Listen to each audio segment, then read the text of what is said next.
Assalamualaikum warahmatullahi wabarakatuh.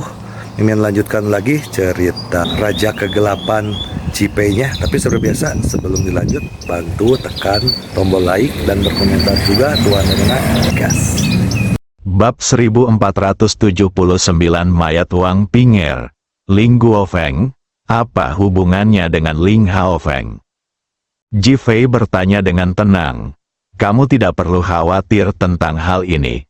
Kamu hanya perlu tahu bahwa kamu akan mati. Ling Guofeng tidak ingin menjelaskan lebih lanjut tentang Ji Fei. Dia hanya ingin membunuh Ji Fei. Bagaimanapun, mereka menderita kerugian besar karena Ji Fei. Orang-orang itu sebelumnya meninggal karena kecerobohan. Sebenarnya, mereka ditipu oleh Ji Fei. Baginya, masalah seperti itu tidak boleh terjadi lagi. Jadi dia bertindak sangat tegas. Hanya Ji Fei tidak melihat tubuhnya bergerak, tetapi dia merasa seperti badai akan datang. Puing-puing rumah yang baru saja dihancurkan Ji Fei langsung memadat menjadi jaring besar, menyapu ke arah Ji Fei dan yang lainnya, seolah-olah ingin langsung membungkus mereka. Qin Jie dan yang lainnya terkejut dan ingin menghindar, tetapi sudah terlambat. Tepat saat mereka tengah bersiap untuk kemungkinan terburuk, Ji Fei tiba-tiba mengayunkan tangannya. Jaring raksasa itu seperti dihantam derasnya air bah, langsung berbalik arah, dan seketika lenyap dari hadapan semua orang. Ling Guofeng berdiri di sana dengan ekspresi heran di wajahnya. Dia telah menggunakan seluruh kekuatannya dalam gerakan terakhirnya, bertujuan untuk membunuh Ji Fei secara langsung. Tetapi dia tidak menyangka Ji Fei tidak akan menghindar tetapi malah melawan balik dengan kuat. Ji Fei, apakah kamu sudah mencapai alam Xiantian? Ling Guofeng bertanya dengan nada terkejut dan kaget. Apakah menurutmu aneh? Bukankah aku sudah membunuh beberapa dari kalian? Ji Fei menjawab dengan tenang. Jadi kamu benar-benar sengaja menyembunyikan kekuatanmu dan menipu kami. Ling Guofeng bertanya dengan heran sambil membuka matanya lebar-lebar. Apakah kamu tahu sekarang, Ji Fei masih sangat tenang. Ekspresi Ling Guofeng sangat jelek, tetapi dia tetap harus mengakui, ya. Sayang sekali kamu terlambat menyadarinya dan menjadi orang terkutuk seperti mereka. HMPH, kau pikir kau bisa membunuhku seperti ini? Itu terlalu mudah. Kau hanya melamun. Ling Guofeng mendengus jijik. Aku sendiri yang akan membunuhmu sekarang juga. Setelah selesai berbicara, dia menarik napas dalam-dalam, mencoba mengumpulkan seluruh kekuatannya untuk menyerang Ji Fei lagi. Namun saat menghirupnya, ia merasakan energi dalam tubuhnya seperti kuda yang berlari kencang di padang. Energi dalam tubuhnya mulai menjadi liar dan tidak dapat dikendalikan lagi. Engah, dia langsung memuntahkan 2 suap darah, dan seluruh tubuhnya tiba-tiba menjadi sedikit lemah. Dia menatap Ji Fei. Kamu, bagaimana kamu melakukannya? Dia pikir hal itu disebabkan oleh serangan balik Ji Fei tadi. Saya tidak melakukan apapun, tidak mungkin. Lalu mengapa ini terjadi? Mata Ling Guofeng menunjukkan ketidakpercayaan. Ji Fei mengangguk tanda setuju. Aku benar-benar tidak melakukan apa-apa. Ini faktanya. Percaya atau tidak, itu urusanmu sendiri. Ling Guofeng benar-benar tercengang. Bagaimana dia bisa mengatakan bahwa Ji Fei tidak ada hubungannya dengan itu ketika seluruh tubuhnya sakit dan bisa hancur kapan saja? Bagaimana dia bisa mengatakan bahwa dia tidak melakukan apa-apa? Seni bela dirinya tidak terkalahkan oleh telapak tangan Ji Fei. Dia menatap Ji Fei dengan tatapan mata yang tak terbayangkan dan rumit, tetapi tubuhnya semakin melemah. Aku mengerti. Ling Guofeng tiba-tiba tampak mendapat pencerahan dan berteriak ngeri. Ji Fei tercengang saat mendengar ini. Dia tidak tahu mengapa pihak lain melakukan ini. Dia hanya tahu bahwa organ dalam Ling Guofeng rusak, dan dia seperti orang yang tidak berguna. Aku bunuh diri, Aku tidak akan terima ini, Ling Guofeng berteriak 2 kali, dan disertai suara keras, tubuh Ling Guofeng hancur berkeping-keping. Mati, Ling Guofeng meninggal setelah ledakan tersebut. Dia tidak tahu bagaimana dia meninggal sampai dia berteriak pada saat-saat terakhir. Namun, Ji Fei dan yang lainnya masih belum tahu bagaimana dia meninggal. Sebenarnya, Ling Guofeng akhirnya menyadari bahwa dia benar, dia bunuh diri. Tepatnya, Taois gila itulah yang membunuhnya. Pada hari itu di Nanshan, telapak tangan Taois gila itu membuatnya muntah darah, tetapi tidak membunuhnya. Akan tetapi, organ dalamnya terluka. Jika dia tidak menggunakan seni bela diri lagi, dia akan hidup dengan baik. Tetapi dia tetap menggunakan seni bela diri, dan ingin membunuh Ji Fei dengan cara yang sangat mendominasi. Serangan mendadaknya menyebabkan tubuhnya yang terluka diserang oleh energi internalnya sendiri, yang menyebabkan situasi ini, tubuhnya hancur berkeping-keping dan berakhir dengan kematian yang tragis. Namun, Ji Fei benar-benar tidak tahu akhir cerita ini. Hingga saat-saat terakhir, dia tidak mengerti mengapa dia meninggal. Su Piaomiao terbatuk 2 kali, dan Ji Fei terbangun dari keterkejutannya. Dia berbalik dan berjalan mendekat.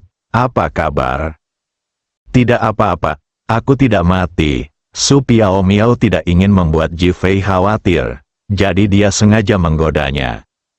Ji Fei menatap Su Piaomiao. Kamu benar-benar bodoh tadi. Bahkan jika kamu tidak membantuku, aku akan baik-baik saja. Aku hanya bersikap sentimental dan jahat. Oke, Su Piaomiao berteriak dengan marah dan batuk dengan keras. Ji Fei tahu bahwa Su Piaomiao terluka parah, jadi dia segera membantunya menyembuhkan lukanya. Namun, Su Piaomiao melawan dan mencoba mendorong Ji Fei, tetapi ditahan oleh Ji Fei. Qin Jie, pimpin orang-orang untuk mundur. Qin Jie juga terkejut dengan serangan telapak tangan Ji Fei yang keras. Dia mengangguk dan berkata, "Tuan, apa yang harus kita lakukan di sini?" Ji Fei hendak mundur dan meninggalkannya begitu saja.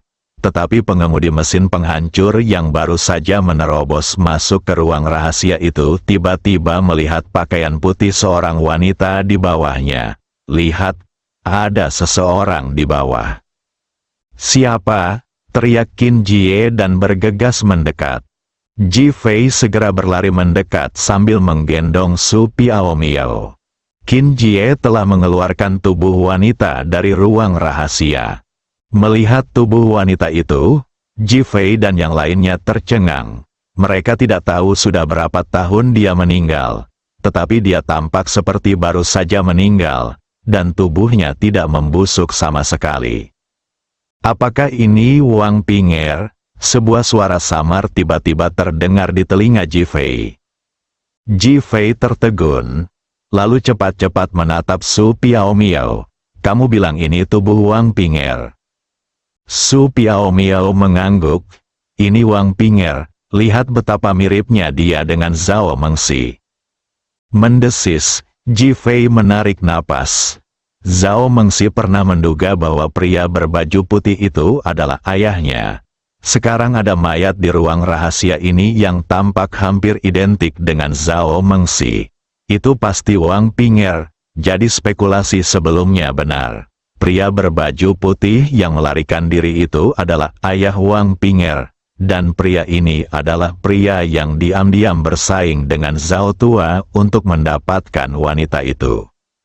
Ini alurnya agak berdarah. Ji Fei menekan semua keraguannya, menurunkan Su Piaomiao, berjalan mendekati tubuh Wang Ping'er, memeriksa denyut nadinya terlebih dahulu, dan memastikan bahwa dia sudah meninggal. Kemudian, dia mengangkat tangannya dan menyentuh wajah Wang Ping'er. Tidak ada topeng kulit manusia, jadi dia yakin itu adalah orang sungguhan. Ji Fei mengangkat kepalanya dan menatap Su Piaomiao. Ini adalah Wang Ping'er yang asli. Meskipun Su Piao Miao baru saja menebaknya, dia masih sangat terkejut ketika dia benar-benar memastikannya. Dia menatap Ji Fei. Cepat dan beritahu kakekmu. Ji Fei mengangguk, mengeluarkan ponselnya dan mulai menelepon Tuan Zhao. Bab 1480 metode perawatan. Setengah jam kemudian, Tan Zhao muncul di tempat kejadian. Wajahnya penuh kegembiraan dan keterkejutan, dan seluruh tubuhnya gemetar. Zhao Mengsi, yang mendukung Tuan Zhao, menitikkan air mata di seluruh wajahnya. Ketika Tuan Zhao menerima telepon dari Ji Fei, dia segera meminum obat untuk mengobati penyakit jantung dan tekanan darah tinggi, lalu bergegas datang. Ia tidak pernah menyangka akan ada berita yang begitu mengejutkan. Sungguh mengejutkan dan bahkan tidak dapat dipercaya. Dialah yang mencekik Wang Ping'er hingga tewas dengan tangannya sendiri dan langsung mengirimnya untuk dikremasi. Orang baik meninggal dan menghilang, jadi mengapa jasadnya masih ada di sini? Ini adalah sesuatu yang tidak pernah dapat ia bayangkan atau pahami. Kakek, bisakah kau memastikan apakah ini Wang Ping'er? Ji Fei menatap Zhao tua, menopangnya, dan menyuntikkan aliran kekuatan internal ke dalam tubuhnya untuk mencegahnya agar tidak terlalu sedih dan tidak mampu menanggungnya. Tatapan mata Zhao tua jatuh pada wajah Wang Ping'er, dan air mata langsung jatuh seperti hujan. Dia menatap Ji Fei. Dia adalah Wang Ping'er. Tidak ada keraguan tentang itu. Ibu, Zhao Mengsi akhirnya berteriak, "Ibu," setelah menahannya seumur hidup, dan melemparkan dirinya langsung ke tubuh Wang Ping'er, menangis dengan sedihnya. Meskipun Ji Fei tahu ini benar, dia tetap sangat terkejut dan tercengang saat memastikan kebenarannya. Pria berpakaian putih itu menghilang dengan sangat cepat, dan aku tidak melihat wajahnya dengan jelas. Ji Fei menatap kakeknya, Tuan Zhao, dan menjelaskan. Wajah Tuan Zhao tampak muram. Tidak perlu melihat, kurasa orang itu telah merebut hati Wang Ping'er, jadi dia mengkhianatiku. Apa yang harus kita lakukan dengan mayatnya? Ji Fei menatap Tuan Zhao dan bertanya, berharap dapat mengalihkan perhatiannya dan mengurangi kesedihannya. Zhao Mengsi juga buru-buru menatap ayahnya, ingin tahu bagaimana ayahnya akan menangani tubuh ibunya. Ketika dia masih muda, dia tidak tahu. Sekarang dia sudah dewasa, dia ingin tahu bagaimana ayahnya akan menanganinya. Ini sebenarnya menggambarkan sikap Tuan Zhao terhadap Wang Ping'er. Penatua Zhao merenung sejenak, dan akhirnya menghela napas. Masa lalu sudah berlalu, sudah puluhan tahun berlalu. Bagaimanapun, dia adalah ibu dari Zhao Mengsing dan Zhao Mengsi. Mari kita kuburkan dia di makam leluhur keluarga Zhao kita. Ayah, terima kasih. Wow. Zhao Mengsi sangat tersentuh hingga dia berlutut di depan Tuan Zhao dan menangis dengan sedihnya. Tuan Zhao menghela nafas dan tidak berkata apa-apa lagi. Seseorang di dekatnya mulai melakukan kontak. Ji Fei memanfaatkan kesempatan itu untuk memasuki ruang rahasia dan melihat sekeliling. Tetapi tidak menemukan apapun. Ia bahkan mengira bahwa orang ini adalah orang yang telah berpuasa selama bertahun-tahun, tidak makan atau minum, bahkan tidak ada napas tersisa. Ketika Ji Fei keluar, Zhao tua telah meminta orang untuk mengangkut jenazah Wang Ping'er ke balai duka palsu Xiao Chen. Sekarang balai duka itu telah menjadi balai duka sungguhan, tetapi bukan milik Xiao Chen, melainkan milik Wang Ping'er. Si tua Zhao sendiri tidak menyangka bahwa, bertahun-tahun setelah kejadian itu, dia benar-benar akan membangun aula berkabung untuk Wang Ping'er dan membiarkan Wang Ping'er memasuki makam leluhur keluarga Zhao. Sekarang dia tidak lagi memiliki kebencian, tetapi malah merasa itu adalah semacam kompensasi atau penebusan. Fakta telah membuktikan bahwa waktu adalah cara terbaik untuk melupakan. Seiring berjalannya waktu, tidak ada yang tidak dapat dilupakan dan tidak ada yang tidak dapat diatasi. Tidak peduli seberapa besar kebencian itu, pada akhirnya akan dilupakan.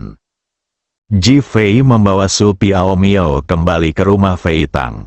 Saat ini di villa, ketiga wanita itu, Li Ruoxi, Seng Lingyun dan Julie, semuanya sangat cemas. Huo Lei telah menjadi seperti sayur lagi, tidak menyadari apapun dan sama sekali tidak sadarkan diri. Mereka sangat khawatir. Ji Fei, apa yang terjadi pada Su Piaomio? Li Ruoxi menatap Ji Fei dengan cemas, berharap memberinya jawaban optimis. Aku memang terluka, tapi tidak serius. Ji Fei berkata dengan tenang, sengaja agar tidak membuat mereka khawatir. Ketiga wanita itu merasa lega, tetapi Su Piaomio merasa tidak senang. Apa yang mereka maksud dengan tidak berat? Apakah kematian itu berat? Meskipun dia marah, Julie baik hati dan segera melangkah maju untuk mendukungnya, mengetahui bahwa kondisi Holly bahkan lebih buruk dan dia akan berjuang untuk turun. Ji Fei melangkah cepat ke sisi ranjang Huo Lei. Huo Lei tampak seperti replika tubuh Wang Ping'er. Satu-satunya perbedaan adalah dia masih bernapas, sedangkan Wang Ping'er adalah mayat. Ji Fei menyentuh denyut nadi Huo Lei. Dia sangat lemah, persis seperti saat dia menjadi sayur hari itu. Hatiku hancur dan aku merasakan sakit yang tak dapat dijelaskan. Ji Fei, apa yang harus kita lakukan? Li Ruoxi bertanya lagi. Kita akhiri saja masalah ini.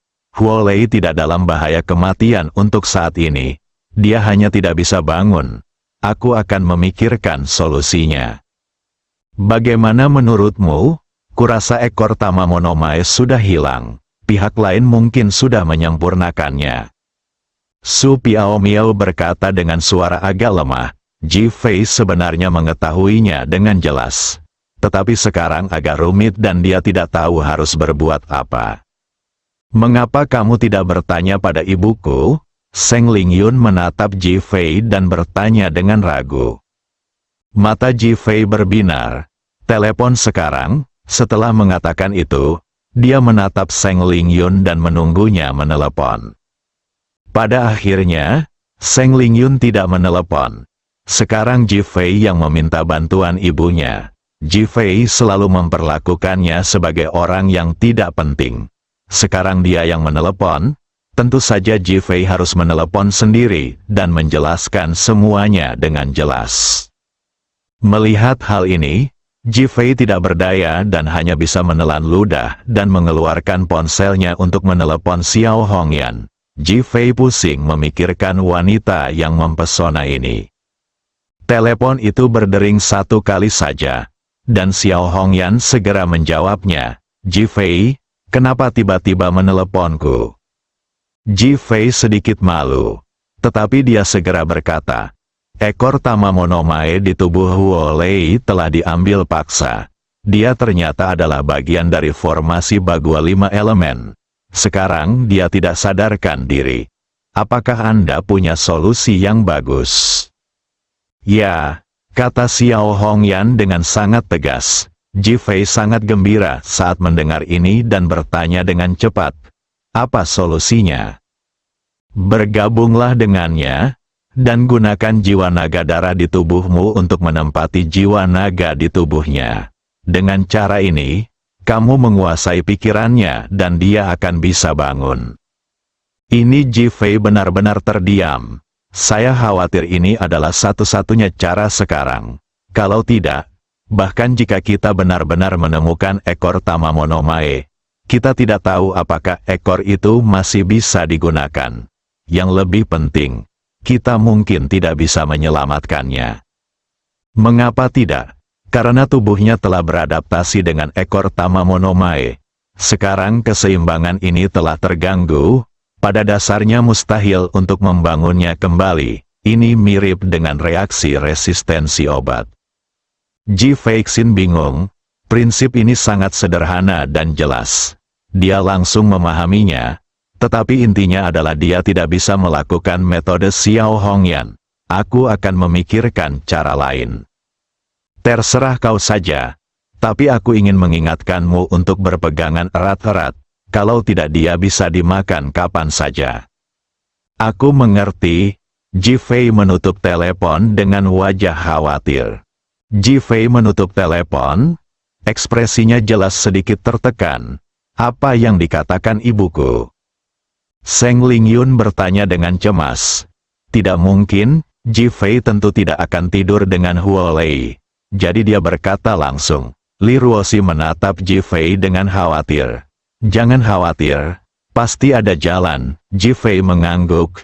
Kita akan menemukan caranya. Jangan khawatir, aku akan keluar dan melakukan sesuatu.